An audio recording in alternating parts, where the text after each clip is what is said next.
సుప్రీంకోర్టులో special leave petition. Telangana రాష్ట్ర ప్రభుత్వం స్థానిక సంస్థల ఎన్నికలపైన హైకోర్టు ఇచ్చినటువంటి అంశం ఏదైతే జీవో నెంబర్ 9 పైన స్టే ఇచ్చిందో దాన్ని స్టే వెకేట్ చేయించడానికి తెలంగాణ రాష్ట్ర ప్రభుత్వం సుప్రీంకోర్టులో స్పెషల్ లీవ్ పిటిషన్ వేయబోతుంది. ఈ స్పెషల్ లీవ్ పిటిషన్ని రాష్ట్ర ప్రభుత్వం వేస్తుంది, కాంగ్రెస్ పార్టీ ఇంప్లీడ్ అవుతూ ఉంది దాంట్లోకి. సరే, ఇక్కడ స్పెషల్ లీవ్ పిటిషన్ ద్వారా ఏం జరగబోతూ ఉంది, నిజంగా అక్కడ స్టే వెకేట్ అయ్యే అవకాశం ఎంతవరకు ఉంది, నిజంగా సుప్రీంకోర్టు తెలంగాణ రాష్ట్ర ప్రభుత్వం వాదనను సమర్థిస్తుందా, హైకోర్టు తీరును తప్పుపడుతుందా, ఎంతవరకు సుప్రీంకోర్టులో ఈ జీవో నెంబర్ 9 నిలబడే అవకాశం ఉంది.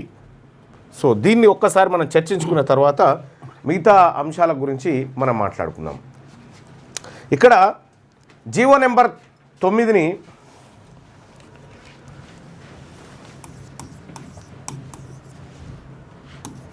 హైకోర్టు స్టే ఇచ్చింది. ఇప్పుడు నెక్స్ట్ ఆప్షన్ సుప్రీంకోర్టు.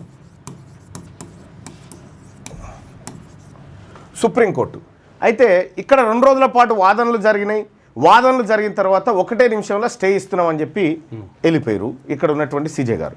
ఆ తర్వాత ఇప్పుడు సుప్రీంకోర్టుకు పోతే ఏం జరుగుతుంది, లోకల్ బాడీ ఎలక్షన్ ఉండయా, ఏం జరుగుతుంది, ఈ అంశం మనం అందరం క్లారిటీ రావాల్సినటువంటి అవసరం ఉంది.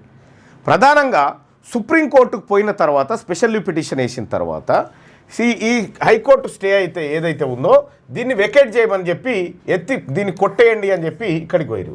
సో ఇక్కడ సుప్రీంకోర్టు ఏం చెప్తుంది, సుప్రీంకోర్టులో మనకి ఈ కృష్ణమూర్తి వర్సెస్ మహారాష్ట్ర కేసు కానీ లేకపోతే Indira Sawhney versus union of India case కానీ, ఈ 2 కేసుల్లో ఉన్నటువంటి అంశం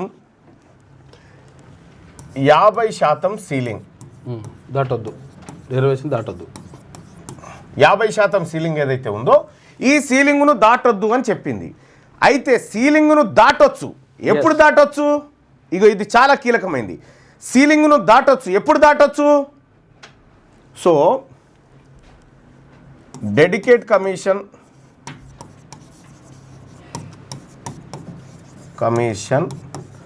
వేసి ఎంపారికల్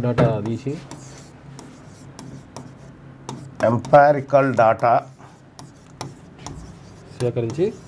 తీసి ప్రజల అభిప్రాయాలు సేకరించి అప్పుడు ఇక్కడ నివేదిక సమర్పిస్తే తెలంగాణ రాష్ట్రంలో బీసీలు అత్యంత వెనకబడిన వర్గాలుగా ఉన్నారు, వాళ్లకు అవకాశాలు చాలా తక్కువగా ఉన్నాయి, దానికి సహేతుకమైనటువంటి కారణాలు ఇవి అని చెప్పి ఇప్పుడు ఈ అంశం ద్వారా మనం కోర్టుకు పోతే కోర్టులో నిలబడుతుంది.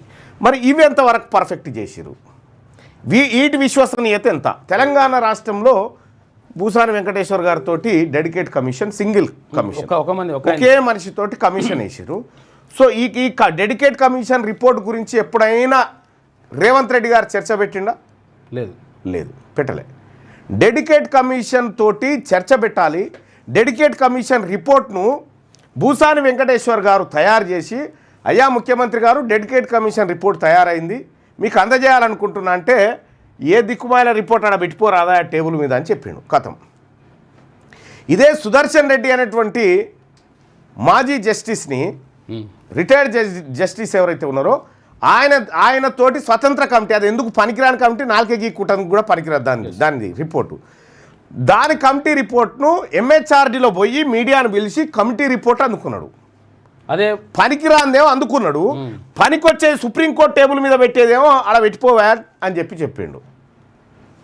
ఇది ఇట్లా బాయన ఎంపారికల్ డాటా అంటే బీసీలు రాజకీయంగా వెనకబడి ఉన్నారని చెప్పడానికి సహేతుకమైనటువంటి కారణాలతో కూడిన డాటా ఇదంతా కూడా సేకరించి ఇక్కడ పెట్టాలి.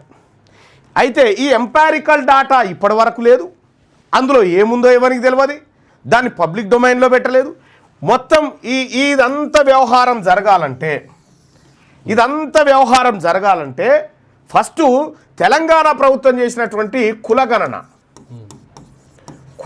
లెక్కలు బయట పెట్టవలసి వస్తుంది. కులగణన లెక్కలు బయట పెట్టాల్సి వస్తుంది, అవి కూడా కులాల వారీగా బయట పెట్టాల్సి వస్తుంది. ఇప్పుడు ఈ కులగణన లెక్కలు బయట పెడితే వాళ్ళు 15% ఉన్నారనేటువంటి డాటా ఉంది కదా, రేవంత్ రెడ్డి చెప్తుంది. అది తప్పు కదా, అది తప్పు. ఆ దుర్మార్గం బయటపడుతుంది, ఆ లెక్కలు బయటపడతాయి. ప్లస్ బీసీలలో 50 లక్షల మందిని లేకుండా చేసిరు కదా కులగణనలో, వీళ్ళు ఈ తప్పులు బయటపడతాయి. అసలు కథ ఏమో కానీ వీళ్ళు చేసిన దొంగతనం బయటపడుతుంది. ఈ దొంగతనం బయటపడకుండా సుప్రీంకోర్టులో స్టే వేకేట్ అయ్యే పరిస్థితి లేదు. నీకు సుప్రీంకోర్టు ఏమడుతుంది? నువ్వు డెడికేట్ కమిషన్ రిపోర్టు పెట్టినవా, డెడికేట్ కమిషన్ రిపోర్ట్ను సభలో పెట్టినవా, పబ్లిక్ డొమైన్లో పెట్టినవా, ఏ వెబ్సైట్లో ఉంది అనేది చెప్పాలి. ఇక్కడ ఎంపారికల్ డేటా కూడా నీకు ప్రజల ముందు పెట్టాలి. ఈ రెండు ఇప్పటి వరకు పెట్టలేదు.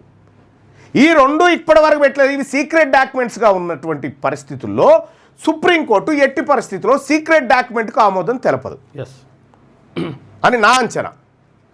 సో ఇక్కడ కూడా సుప్రీంకోర్టుకు పోవడం ద్వారా ఏం చెప్పదలుచుకున్నాడు రేవంత్ రెడ్డి అని అంటే, నేను సాయశక్తులా కృషి చేసిన అని చెప్పుకుంటాడు అన్నట్టు. చేసిందే ఇక్కడ దొంగ పని, చేసిందంతా దొంగ పనే. ఈ డాటా బయట పెట్టకుండా నేను మొదటి నుంచి చెప్తా ఉన్నా, కులగణన లెక్కలు బయట పెట్టమని అంటా ఉన్నా కదా, అవి బయట పెడతారా? ఒకవేళ అవి బయట పెడితే వీటి కథ కూడా తేలేదు అన్నట్టు కాదు. ఈ లెక్కలలో కూడా 2 రకాల లెక్కలు చెప్పారు. ఒకటి, ఎవరు ఉత్తమ్ కుమార్ రెడ్డి ప్రకటించినప్పుడు 56.33% అని ప్రకటించింది బీసీలు. తర్వాత ఇప్పుడు హైకోర్టులో పిటిషన్ వేసినప్పుడు ఎవరు అడ్వకేట్ జనరల్ ఏం చెప్పిండు? 57.3%, 57.6% అని చెప్పి అది చెప్పి కథ. సో ఇట్లా అంటే ఈ డాటా కులగణన ఇది మొత్తం తప్పుల తడక చేసి, సో ఇప్పుడు సుప్రీంకోర్టు దగ్గర బలంగా నిలబడగలిగిన డాటా మన దగ్గర లేదు. ఎందుకంటే ఈ డాటాను అంతా కొలాబ్ చేసింది జానారెడ్డి, రేవంత్ రెడ్డిలే కదా. కులాల వారిగా లెక్కలు తీసేసి ఏ ఊర్లో ఎంత ఉన్నారు, ఏ ఊర్లో ఎంత ఉన్నారు ఇస్తే ఫలానా గ్రామంలో ఫలానా గ్రామ పంచాయతీ కాడ పోస్టర్, ఈ గ్రామంలో ఇంతమంది ముదిరాజులు ఉన్నారు, ఇంతమంది గౌడ్సు, ఇంతమంది పద్మశాలులు, ఇంతమంది మున్నూరు కాపులు, ఇంతమంది నాయి బ్రాహ్మణులు, ఇంతమంది రజకులు, విశ్వకర్మలు ఇంతమంది ఉన్నారు, తంబాలోళ్ళు ఇంత, లేకపోతే గంగెద్దులో ఇంతమంది ఉన్నారు, దూరేకులో ఇంతమంది, బాలసంతులు ఇంతమంది ఉన్నారు. ఈ లెక్క ఇట్లా వేయాలి. ఇవి వేయకుండా మాయామచ్చింద్ర మాటలతోటి అక్కడికి పోయి చివరిగా నేను హైకోర్టు ముంగట చెప్పిన కదా, నా సాయశక్తుల కృషి చేసిన కానీ నేను చేయలేకపోయినా ఇక పార్టీ పరంగా ఇస్తా అని చెప్తాడు రేవంత్ రెడ్డి. అది ఇవాళనో రేపు ఎప్పుడో చెప్తాడు. కొంతమందికి డౌట్ కూడా ఉంటుంది, ఏమంటే యాక్చువల్గా ఏదో అయితే లెక్కలు చెప్పిండుగా అంటారు. ఏ లెక్కలు చెప్పాలి ఇప్పటిదాకా? విషయం ఏంటంటే కులాల వారిగా లెక్క చెప్పమని ఎందుకని చెప్పేసి అడుగుతున్నారంటే, కులాల వారిగా లెక్క చెప్తే ఇప్పటి వరకు ఒక 50-60 కులాలు ఇప్పటి వరకు వార్డు మెంబర్ కూడా కాలే.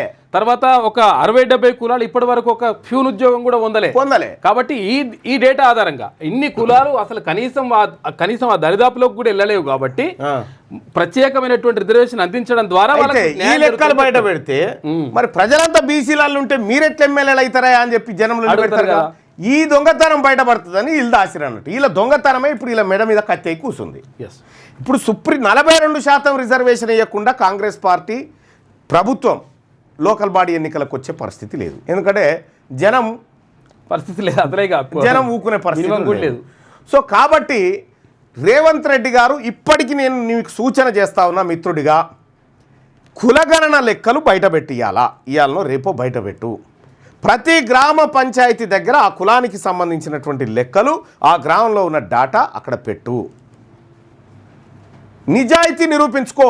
ఆఖరికి మీ ప్రభుత్వం దొంగ ప్రభుత్వం అని తేలిపోయింది కాబట్టి, మీ ప్రభుత్వం బీసీలను మోసం చేయడానికి కుట్ర బన్నుతున్నదని తేలిపోయింది కాబట్టి పాప పరిహారం కింద చేసుకో. పాప పరిహారం చేయి. పాప పరిహారం చేయడం వల్ల మీకు మంచి జరుగుతుంది.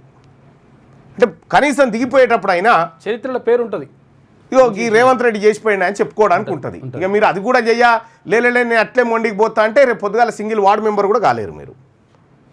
ఇది సుప్రీంకోర్టు దీని మీద స్టే నా అంచనా ప్రకారం 70% స్టే రాకపోవచ్చు, 30% ఎవరిదన్నా దయాదాక్షిణ్యాల మీద ఉంటే ఉండొచ్చు అంతే.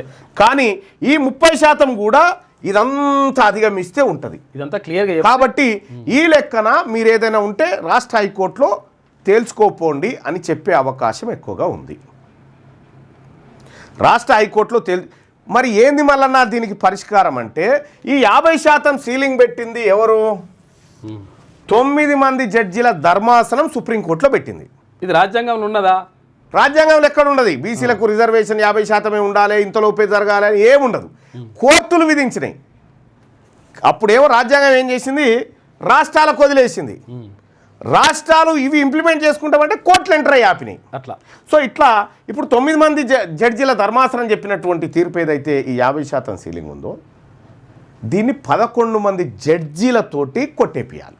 ఎస్, మన 9 మంది 11 మంది జడ్జీల ధర్మాసనం తోటి దీన్ని కొట్టేపిస్తే ఇది నిలబడుతుంది.